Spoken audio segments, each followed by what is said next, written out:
የተወደዳችሁና የተከበራችሁ የኢትዮኒውስ ቤተሰቦች እንደምናላችሁ ሰላምታችን በያላችሁበት ይድረስ። እነሆ አዳዲስና ወቅታዊ መረጃዎችን አዘጋጅተን ወደ እናንተ ማድረስ ጀምረናል። ከኢትዮኒውስ መረጃዎች ጋር አብራችሁ እንድትቆዩ ደግሞ ግብዣችን ነው። በቅድሚያ አርዕስተ ዜናዎችን አስቀድማለሁ። በአማራ ክልል የተለያዩ አካባቢዎች በአገዛዙ ጦርና ፋኖ ኃይሎች መካከል የሚደረገው ውጊያ ከፍተኛ ሰብአዊና ቁሳዊ ጉዳት እያደረሰ ቀጥሏል። የብልጽግና አገዛዝ የአንድ ወር ዘመቻ ቢል በክልሉ አዲስ ውጊያ መክፈት ተከትሎ ከፍተኛ የጦር አዛዦች በፋኖ ውጊያ እንደተገደሉበት ይፋ ሆኗል። በዛሬው ዕለትም በክልሉ የተለያዩ አካባቢዎች ውጊያ መቀጠሉ ተሰምቷል። በዝርዝር እናየዋለን። የትራምፕ አሰራር በህወሓት አመራር ላይ የቪዛ እገዳ ለመጣል ያስተላለፈው ውሳኔን አንድ የአሜሪካ ኮንግረስ አባል ተቃወሙት። የኮንግረስ አባሉ አሜሪካ በኢትዮጵያ ሰላም ማስፈን ከፈለገች የምትከተለው መንገድ ይሄ ሊሆን አይገባም ያሉ ሲሆን አማራጭ ሀሳቦቹ ደግሞ በሁሉም ኃይሎች ላይ ማዕቀብ መጣልን ጨምሮ ሲሉ ጠቅሰዋል። በዝርዝር እናያለን። የብልጽግና አገዛዝ ተስፋ ቆርጦ የሚይዘው የሚጨብጠው አጥቷል አሉ የኤርትራ ማስታወቂያ ሚኒስትር የማነ ገብረ መስቀል። አቶ የማነ ገብረ መስቀል ኤርትራ ኢትዮጵያን ለማዳከምና ለማጥፋት በሴራ ኃይሎች እንደ ነጻ ሀገር ተፈጠረች የሚለው ሞኝነት የተሞላበት ሙግት ነው ሲሉ ለአቶ ጌታቸው ረዳ መልስ ሰጥተዋል። አቶ የማነ ገብረ መስቀል የብልጽግናው ጠቅላይ ሚኒስትር አማካሪ ሚኒስትር አቶ ጌታቸው ረዳ የኤርትራ ወደፊት ሀገር ህልውና ላይ ጥርጣሬ እንዳላቸው መግለጻቸውና የህዝብ ቁጥር ማሽቀልቆሉን የሀገርነት ቀውስ መቀጠሉን ከዛም አልፎ ደግሞ የሻዕቢያ አስተዳደር በኤርትራ ምንም ለውጥ እንዳላመጣ ሲጠቅሱ መደመጣቸው ይታወሳል። በዝርዝር እናየዋለን። ኢራን የአሜሪካ ጥቃት የተፈረመውን ስምምነት በግልጽ ጥሷን ስትል ባህሬን በቴህራን ጥቃት እንደደረሰባት አስታውቃለች። አሜሪካና ኢራን ሁለቱም እርስ በራሳቸው ጥቃት ፈጽማቸውን ይፋ ሲያደርጉ እስራኤልና ሊባኖስ በአሜሪካ አሸማጋይነት የስምምነት ማዕቀፍ መፈራረማቸውም ተሰምቷል። የተወደዳችሁና የተከበራችሁ የኢትዮኒውስ ቤተሰቦች ወደ ዝርዝሩ አልፋለሁ። አብራችሁን ቆዩ። በአማራ ክልል የተለያዩ አካባቢዎች በአገዛዝ ጦርና ፋኖ ኃይሎች መካከል የሚደረገው ውጊያ ዛሬም የቀጠለ ሲሆን ከፍተኛ ሰብአዊና ቁሳዊ ጉዳት ደርሷል። የብልጽግና አገዛዝ የአንድ ወር ዘመቻ ቢል በክልሉ አዲስ ውጊያ መክፈቱ ተከትሎ ከፍተኛ የጦር አዛዦቹ በፋኖ ኃይሎች እንደተገደሉበት ቢነገርም ዛሬም በአማራ ክልል የተለያዩ አካባቢዎች ውጊያው ቀጥሏል። በጎጃም ቀጠና የተለያዩ አካባቢዎች ከሳምንት በላይ በቀጠለው የአገዛዝ ጦርና የፋኖ ኃይሎች ውጊያ አገዛዙ ከፍተኛ ወታደራዊ ጉዳት ደርሶበታል ተብሏል። ሰኔ 19 2018 ዓ.ም በደጋ ዳሞት ወረዳ በተደረገው ውጊያ ብቻ ሁለት የአገዛዝ ኮሎኔሎችና 3 ሻለቆችን ጨምሮ በርካቶች መገደላቸውን የአፋብን ቴዎድሮስ እዝ አመራሮች አስታውቀዋል። በደጋ ዳሞት የፋኖ ኃይሎች ባካሄዱት ከፍተኛ ውጊያ ምክንያት በምሽት ላይ ከሚገኘው የአገዛዝ ጦር ጋር ዛሬም በቋሪት ወረዳ ውጊያ መቀጠሉን የፋኖ የመረጃ ምንጮች ተናግሯል። በተለይም በቋሪት ጠጠር ማርያም የተባለ አካባቢ ዛሬ ከባድ ውጊያ መኖሩ ነው የተናገሩት።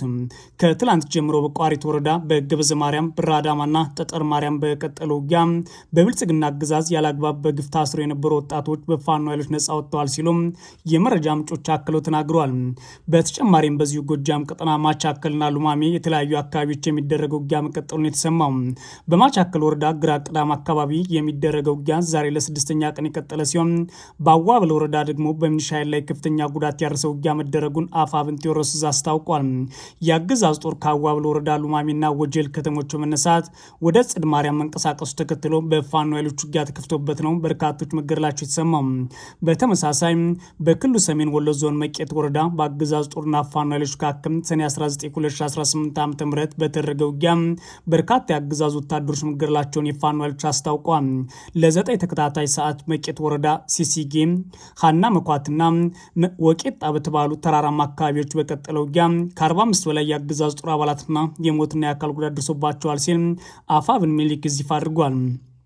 በአካባቢው በተደረገ ውጊያ የአገዛዝ ጦር ከ20 በላይ ጊዜ ከባድ መሳሪያ በመተኮስ የአርሶ አደሮችን ንብረት አውድሟል ተብሏል። በዞኑ ላስታ ቀጠና ተራራማ አካባቢዎች ውጊያ መቀጠሉን የፋኖ የመረጃ ምንጮች ተናግረዋል። የብልጽግና አገዛዝ በላስታ ቀጠና ከአቡነ ዮሴፍ እስከ ኩልመስክ የፋኖ ማዘዣ ማዕከላትን በስኬት ፈትሻለሁ ያለ ሲሆን የፋኖ ኃይሎች በኩላቸው በቀጠናው ለተከታታይ ቀናት ውጊያ መቀጠሉን ለኢትዮኒውስ ተናግረዋል። በዛሬው ዕለት ሰኔ 22 2018 ዓ.ም በላስታና ራያ ቆቦ ቀጠናዎች ከፍተኛ ወታደራዊ ውጥረት እንዳለም ነው የፋኖ የመረጃ ምንጮች የተናገሩት። በተመሳሳይም በሸዋ ቀጠና ምንጃር ቀጠና የፋኖ ኃይሎች በከፈቱት ውጊያ የአገዛዝ ጦር ላይ ከፍተኛ ጉዳት መድረሱ ተሰምቷል።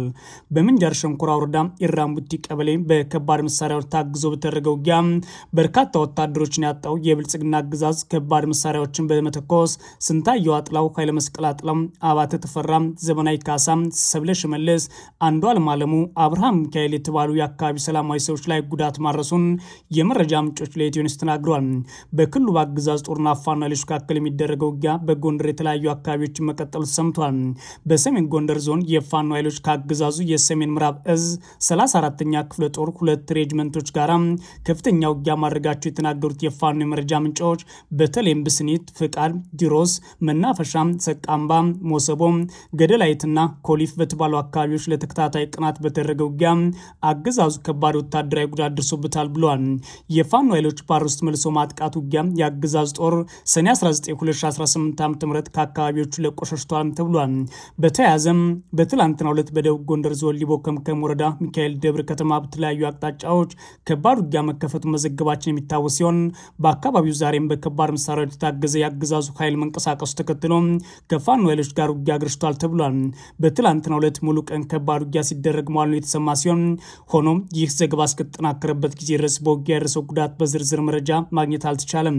የብልጽግና አገዛዝ በአማራ ክልል ከሰኔ 10 2018 ዓ.ም ጀምሮ የአንድ ወር ዘመቻ በመክፈት ከፋኖ ኃይሎች ጋር ውጊያ እያደረገ የሚገኝ ሲሆን እስካሁን ለቀናት በቀጠለው ውጊያ ከፍተኛ ወታደራዊ አዛዦች ጨምሮ በርካታ ጦርን በውጊያ አጥተዋል ሲሉ የፋኖ ኃይሎች ይፋ አድርገዋል። የትራምፕ አስተዳደር በህወሓት አመራሮች ላይ የቪዛ እገዳ መጣል ያስተላለፈውን ውሳኔ አንድ የአሜሪካ ኮንግረስ አባል ተቃውሞታል። የኮንግረስ አባሉ አሜሪካ በኢትዮጵያ ሰላም ማስፈን ከፈለገች የምትከተለው መንገድ ይህ ሊሆን አይገባም ብሏል። ባለፈው ሳምንት የትራምፕ አስተዳደር በኢትዮጵያ ያለውን የሰላም በማናጋት ውስጥ ተሳታፊ ናቸው ባለቻቸው አክራሪ የህወሓት አባላትና የቅርብ ቤተሰቦቻቸው ላይ የቪዛ ክልከላ መጣሉ አነጋጋሪ ሆኖ ቀጥሏል። የአሜሪካ ኮንግረስ አባል ብራድ ሼርማን የትራምፕ አስተዳደር ይህን በቅርቡ በህወሓት መሪዎች ላይ የቪዛ እገዳ ውሳኔ ማስተላለፉን ተከትሎ በሰጡት አስተያየት የሚያሳዝን ውሳኔ ነው ሲሉ ተደምጠዋል። የኮንግረስ አባሉ ብራድ ሄርማን የትራምፕ አስተዳደር ህወሓት መሪዎች ላይ የቪዛ አቀባ መጣሉ የወሰነው ውሳኔ የሚያሳዝን ነው ሲሉ በኤክስ ገጻቸው ላይ ጽፈዋል። የኮንግረስ አባሉ በኢትዮጵያ ሰላም የሚወዱ አካላት እውነተኛ እርቅ ፈላጊ ከሆኑ ከሁለቱም አካላት ጋር በመስራት ግጭት ማስቀረት ይቻላል ይላሉ። በትላንትናው ዕለት በኢትዮጵያ የአሜሪካ ኤምባሲ ባወጣው መግለጫ አሜሪካ የትግራይ ህዝብ መርዳት ትቀጥላለች ብሎ ነበር። መግለጫው በዋናነት የሰላም ጥሪ የያዘ ሲሆን የህወሓት አመራሮች ለሰላም በራቸውን ክፍት እንዲያደርጉ ማሳስቧል። የኤምባሲው ማሳሰቢያ በትግራይ ሰላም ሂደትን እያደናቀፉ ያሉ አካላት ለውይይት ጥረቶች ትብብር ያድርጉ የሚልም ጥሪን ይዟል። በኢትዮጵያ የአሜሪካ ኤምባሲ የፖለቲካና የሲቪል ማህበረሰብ መሪዎች የፖለቲካ ውይይት ውስጥ መሳተፍና የፕሪቶሪያውን ግጭት በዘላቂነት የማቆም ስምምነት ሙሉ በሙሉ መተግበር እንዳለባቸው ሲልም አሳስቧል። ሰኔ 19 2018 ዓ.ም በወጣው አጭር መግለጫ የሰላም ሂደቱ በንቀት እያደናቀፉ ያሉ አካላት በአፍሪካ ህብረት ላይ የሚመራው ውይይት የማበረታታት ጥረቶች በአስቸኳይ መተባበር አለባቸው ብሏል። ይህን የሚሉት ኤርቪን ማሲንጋ ወደ መቀሌ ሄደው ከህወሓት አመራሮችና ሌሎች ጋር ውይይት ያደርጋሉ ተብሎ ሲጠበቅ ለተከታታይ 3 ቀናት እቅዳቸውን ከሰረዙ በኋላ ነው። የአሜሪካ ውጭ ጉዳይ መስሪያ ቤት በተለይም በአክራሪ የህወሓት አባላትና በኢትዮጵያ መንግስት መካከል በሰሜን ኢትዮጵያ ግጭት እያገረሸ የሚደረገውን ውጥረት እየተባባሰ መምጣቱ ተከትሎ ቪዛ ማዕቀብ ጥያለሁ ብሎ ካለ በኋላ ጉዳዩ አነጋጋሪ ሆኖ ቀጥሏል። ይህም ሆኖ ታዲያ በአሁኑ ሰዓት በህወሓትና በብልጽግናው አገዛዝ መካከል የሚደረገው ፍክክርና የወታደራዊ ዝግጅት እንዲሁም የጦርነት ዝግጅት እየቀጠለ መሆኑን መረጃዎች ያሳያሉ። የብልጽግና አገዛዝ ተስፋ ቆርጦ የሚይዘው የሚጨብጠውን አጥቷል ሲሉ የኤርትራ ማስታወቂያ ሚኒስትር የማነ ገብረ መስቀል ተናገሩ። አቶ የማነ ገብረ መስቀል ኤርትራ ኢትዮጵያን ለማዳከምና ለማጥፋት በሴራ ኃይሎች እንደ ነጻ ሀገር ተፈጠረች የሚለውን የአቶ ጌታቸው ረዳን ንግግር ሞኝነት የተሞላበት ሙግት ነው ሲሉ መልሰዋል። ሰኔ 18 2018 ዓ.ም በተካሄደው የአገዛዙ ብሔራዊ መከላከያ ኮሌጅ ዓመታዊ የብሔራዊ ደህንነት ኮንፈረንስ ላይ ንግግር ያደረጉት አቶ ጌታቸው ረዳ በዘልማድ ኤርትራ 3 ሚሊዮን ህዝብ አላት ይባላል። በጣም የሚታመኑ ምንጮች የሚገልጹ 1.9 ሚሊዮን በላይ ህዝብ እንደሌላት ነው ሲሉ ተደምጠዋል። በአውሮፓ ካሉ አጠቃላይ አፍሪካ ስደተኞች መካከል 30% ያሉ ኤርትራውያን ናቸው የሚላሉ አቶ ጌታቸው በተጨማሪም አንድ ምሽግ ከተሰበረ በኤርትራ ውስጥ ቆሞ የሚዋጋ ኃይልና ቴክኖሎጂም የለም ሲሉ ለወታደራዊ አዛዦች ቀጥለው መግባት የሚቻልባቸው ሁኔታዎች አሉ የሚሉት አቶ ጌታቸው ረዳ የኢሳያስ አሰራርና የሻዕቢያ ፖለቲካ ፍልስፍና ሲያጣጥሉና ሲተቹም ተደምጠው ነበር። ለዚህ መሰል ነጥቦች ሰፊ መልስ የሰጡት አቶ የማነ ገብረ መስቀል አቶ ጌታቸው ረዳን ጨምሮ የብልጽግና አገዛዝ መሪዎች አሁን ላይ የሚናገሩትን የማያውቁ ናቸው፣ ከዚህ በፊትም የተናገሩትን አያውቁም ሲሉ ተደምጠዋል። የፖትሚኪን ፓርቲ በማለት የብልጽግና ፓርቲን የሚጠቅሱት አቶ የማነ ገብረ መስቀል ብልጽግና በከፍተኛ ተስፋ መቁረጥ ስሜት ውስጥ እየተሞጫረቀ ነው ብለዋል። በእውነተኛ የመጨረሻው ዝቅተኛ ደረጃ ላይ ይገኛል የሚሉት ሚኒስትሩ ሙሉ በሙሉ መውጫ ወደሌለው አጣብቂኝ ውስጥ ገብተዋል ብለዋል። በአገዛዙ ሚዲያ እና በሌሎች የሀገር ውስጥ መገናኛ ብዙሃን የተስተናገደው ተለዋዋጭ ጌታቸው ረዳ በኤርትራ ላይ የሰነዘረው የውሸትና የባዶ ክስ ጋጋታ እንዲሁም ያንን አሰልች የ35 ደቂቃ ስድብ ናዳ ሌላ ምን ተብሎ ሊገለጽ ይችላል? ሐሰትና አሰልች እንጂ ሲሉ ይጠቅሳሉ። አቶ የማነም ጌታቸው ረዳ ከብልጽግና ጋር በነበረው ውጊያ ያቀርባቸው የነበሩትን ትንታኔዎች፣ ክሶች በተለይም ደግሞ አብይ አህመድና ጀነራሎችን በተመለከተ ሲናገራቸው የነበሯቸውን በዝርዝር ጠቅሷል። በዚህም መነሻ አድርገው መርህ አልባው ጌታቸው ረዳ በማለት የተጠቀሱት አቶ የማነ በእውነት እንደ ተለዋጭ ስሜቱና ሁልጊዜ እንደሚቀያየሩ የፖለቲካ ጥቅሙ በማንኛውም ጉዳይ ላይ ሴራና እርስ በርሱ የሚጋጭ መግለጫ ለመስጠት የተጋለጠ ነው ሲሉ ተችተዋል።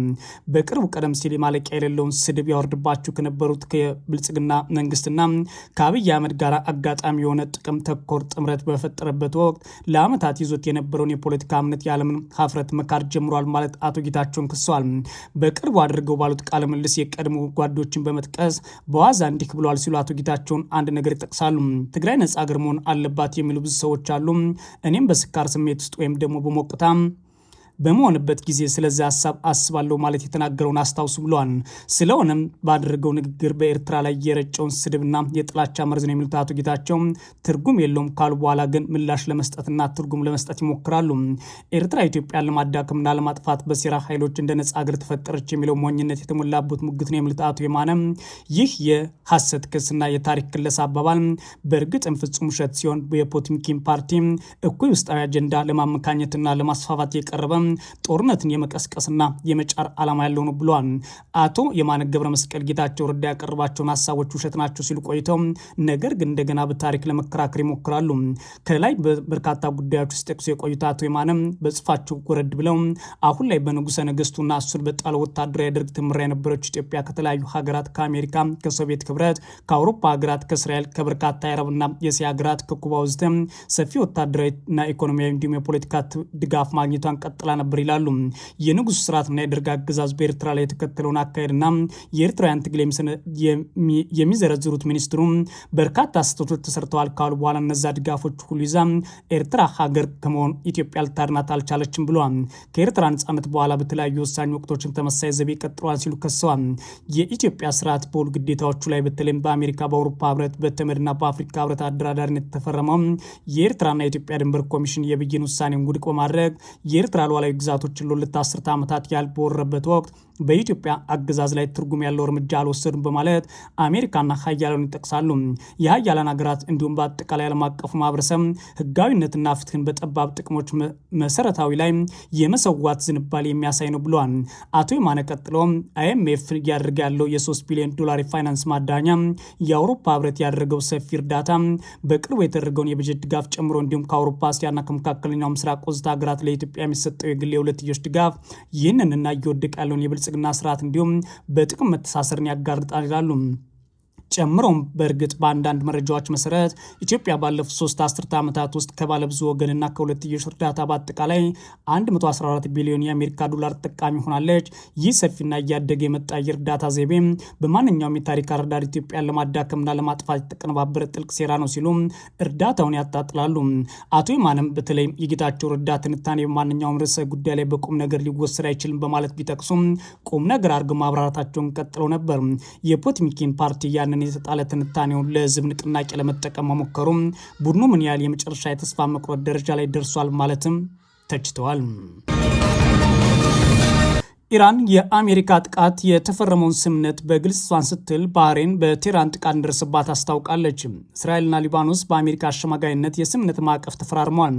የኢራን ውጭ ጉዳይ ሚኒስትር አሜሪካ ሀገሪቱ ግዛት ውስጥ የፈጸመችውን ጥቃት በሁለቱ ሀገራት ጦርነት ለማስቆም የፈረሙት የመግባቢያ ስምምነት በግልጽ የጣሰ ነው ሲል ከሷል።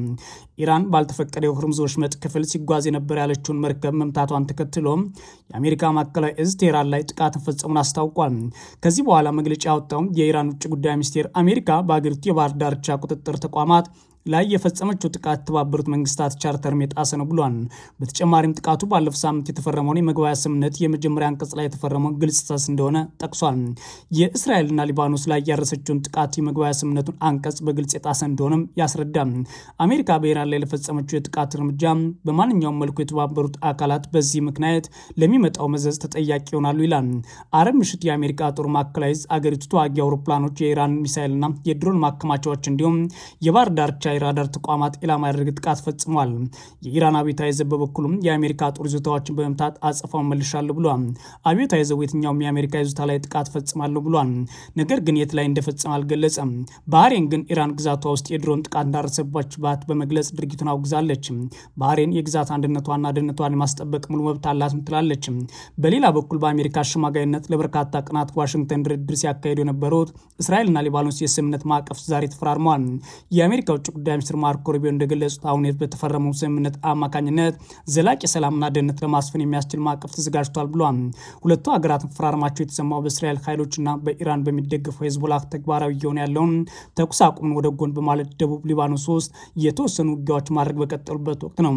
የእስራኤል አጋር እየተዋጋ ያለው ሄዝቦላ አረብ ዕለት የተፈረመውን ስምምነት አካል አይደለም። ቡድኑ በስምምነቱ አማካኝነት በደቡብ ሊባኖስ ከሚገኘው ደቡብ ሊታኒ አካባቢ ለማስወጣት ይስማማ እንደሆነ ግልጽ አይደለም ሲል ቢቢሲ ዘግቧል። የተወደዳችሁና የተከበራችሁ የኢትዮ ኒውስ ቤተሰቦች መረጃዎቻችን እነዚህ ነበሩ። መልካም ጊዜ እመኛለሁ።